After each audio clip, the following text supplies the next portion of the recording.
Assalamualaikum dan salam sejahtera, bersama saya Cikgu Shindi. Seperti biasa, rancangan Snap Kritik. Hari ini kita ada 3 lagi gambar yang kita nak kritik. Dan jika anda mahu gambar anda dikritik dan mahu tahu apakah penambahbaikan yang anda nak dalam gambar, jangan lupa post gambar di IG dengan hashtag Snap Kritik. Okey, jadi hari ini kita ambil gambar yang pertama daripada Manju Ismi. Mantap bro. Okey, jadi kita punya gambar kawan kita ni, ni namanya konsepnya siluet. Okey, apa itu siluet? Iaitu gambar yang gelap macam ni lah.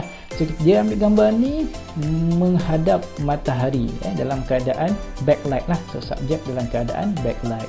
So pertama sekali yang saya nak puji gambar ni, dia punya colour lah. Colour dia memang cantik, cuaca memang bagus, iaitu dengan warna kuning. Kemudian dia ada kontraskan dengan nampak dia daripada kuning dia tukar kepada warna biru. So bila kita ambil gambar landscape ni, sebenarnya that kind of colour yang berubah-ubah dalam langit ni memang kita suka. Dia akan create satu dynamic colour yang buat mata kita tertarik. Okey, so itu yang pertama yang saya suka. Dan kedua, detail bagaimana dia punya fotografer Manju ni berjaya memastikan langit ni tidak overexpose. This is very good. Okay, sebab biasanya bila ambil gambar dengan membelakangi matahari, kebanyakan daripada kita biasanya dia terlalu overexpose. Jadi detail kita nampak awan-awan ni semua kita masih nampak detail. Malah kat belakang ni kapal kecil ni masih nampak. So very good. Okay, dan juga that range of tone pun cantik. Jadi apa yang kita boleh baiki dengan gambar ini? Okay, so first, macam kita kongsikan sebelum ini, dia ambil gambar siluet. So dia ambil gambar siluet, apa masalahnya? Okay, pertama sekali, kita sebenarnya kalau kita ambil siluet, gambar posture ni yang namanya siluet lah, ada bentuk ni. Okay, so kita kena pastikan posture model kita ni sebenarnya biar dia terbuka. Masalah dengan ni, subjek yang pertama okey, yang kedua ni tak okey. Sebab apa? Sebab di sini di tangan ni, sayang, cuba kalau dia buka sikit tangan dia dengan gaya melangkah ni lebih besar. Dan juga subjek yang pertama ni pun kalau boleh kaki dia ni buka langkah.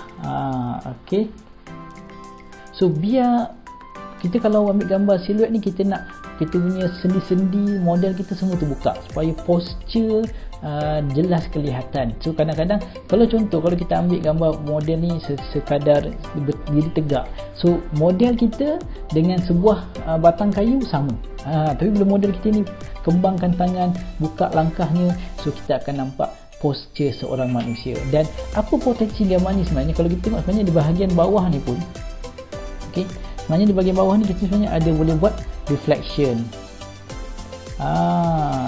So kalau nak lagi cantik kan, you ambil gambar ni ke bawah sikit, dan kemudian pastikan di sini ada matahari kat sini kan. So matahari ni dia dekat bahagian bawah, di antara di matahari betul-betul dekat tangan. So kalau you ambil angle ni, turunkan kamera ke bawah sedikit, so matahari tu akan berada di bawah tangan.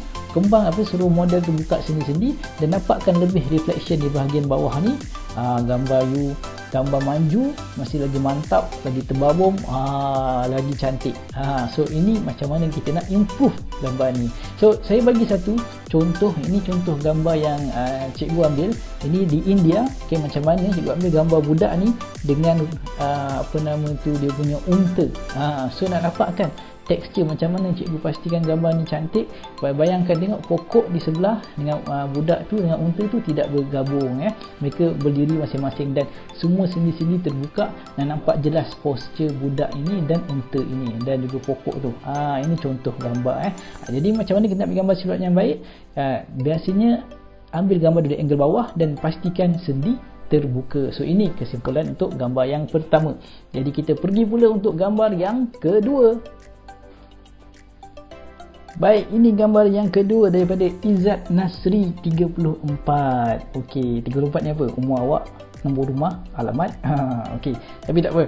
So ini gambar kawan kita, dia cuba dalam gambar ini, dia cuba teknik framing. Okey, so ini framing yang dia cuba buat pada modelnya. Jadi apakah masalah gambar ini? Okey, jadi sebenarnya masalah gambar ni ialah bila kita nak framing, kalau boleh kita janganlah potong model kita dekat bahagian leher. Okey, dia nampak pelik di sini. Okey, dan juga framing ni masalah terlalu ketat. Sebaiknya dia terlalu rapat, nampak muka je. Sekali tengok macam gambar pasport pun ada juga. So jadi kalau boleh biar gap ni biar besar sedikit, bagi ruang, bagi dia besar sikit, dia nampaklah awak punya posture yang lebih menarik, dia bukan sekadar muka sahaja. Dan kemudian bila kita ambil gambar, cantik sebenarnya kalau gambar ni awak crop di sini. Okey, yang ini tak perlu, atas ni sebenarnya tak perlu, sebab macam saya kongsikan sebelum ni, bila kita ada warna-warna putih, warna cerah dalam gambar, dia distracting. Sebenarnya kawasan atas ni dia mengganggu pemandangan orang yang melihat gambar ini. So jadi ini cubaan yang baik daripada Izzat Nasri, tapi awak kena perbaiki daripada segi komposisi tu, biar jangan subjek sampai jangan terpotong kat leher, dan kemudian jangan terlalu kecil sangat framing dia sampaikan orang tidak orang tengok dia rasa tak sedap mata. Okey, so itu dulu gambar daripada Izzat Nasri. Ini gambar yang kedua. Jadi mari kita pergi ke gambar yang ketiga pula. Ini gambar yang ketiga dalam sesi Snap Critic pada kali ini. So gambar dari Zulkifli Abdul, ABD Abdul kot.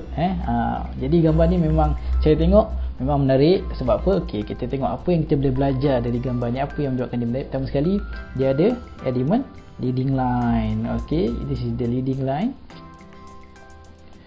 yang terhasil daripada landasan kereta api ni, is very good. Seterusnya ialah bagaimana ini yang saya kongsikan sebelum ni, subjek tu sendiri.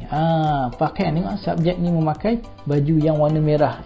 Dia membentuk satu color kontras yang sangat cantik dengan color dia menonjol. Kemudian dalam kereta ni pula color dia macam ada pudar-pudar sedikit, so dia create color contrast yang sangat baik. So it's very good. Kemudian satu lagi yang saya suka, bila kita ambil gambar orang daripada belakang, especially jadi kita kalau boleh nak posture je, kalau kita tengok pada gambar ni, posture dia nampak dia, kalau tengok kaki dia ada melangkah. So bila kita ambil dia belakang, nak nampak dia berjalan, kita kena ambil gambar dalam keadaan kalau boleh nak cantikkan lagi sikit, biar kaki dia, langkah dia besar sedikit. Ni nampak dia berjalan, tapi kalau langkah dia besar lagi cantik. Dan kemudian tangan dia swing sikit, sebab kita nak ambil gambar orang dari belakang. So kalau kita ambil gambar orang belakang, dia tengah berjalan, tapi nak nampak dia posture berjalan tu, you punya kaki dengan tangan tu kena ada lebihkan sedikit dia punya movement tu. Di gambar ni nampak macam baru nak mula berjalan. That's the posture. Ini tips kalau kita ambil gambar daripada belakang. Dan another one is how masa dia ambil gambar ni, subjek ni kalau kita tengok, dia tengok sini, dia ada cahaya. Dia kena pada bahagian, sebab di sini kalau tengok ada yang ada kena bahagian bayang-bayang, ada yang ada cahaya. So dia masa dia ambil gambar ni, subjek ni dia kena pada cahaya. So bila kena pada cahaya, gambar ni automatic subjek ni akan light up. Dia akan menonjol dalam gambar. Macam saya kongsikan, you must make your subject benda yang paling cerah dalam gambar. So gambar ni, bila orang tengok gambar ni, terus fokus pada subjek. Pertama sebab warna baju dia, yang kedua kerana cahaya, pencahayaan yang baik. Just the posture of the orang tu boleh diperbaiki lagi. Kalau nak lagi menarik, mungkin buat dia minta gaya berlari ke, kaki dia tengah melompat ke, so gambar dia lebih dramatik. Okay, so overall a very good photo daripada Zulkifli Abdul. Okay, itu dulu untuk kita punya Snap Critic kali ini. So how about you guys, adakah gambar korang terpilih atau tidak kali ini? Nak terpilih, jangan lupa hashtag Snap Critic dan kongsikan di IG anda. Okay, so itu dulu untuk kali ini. Terima kasih semua, harapnya bermanfaat. Jumpa lagi dalam episod yang seterusnya. Assalamualaikum dan salam sejahtera.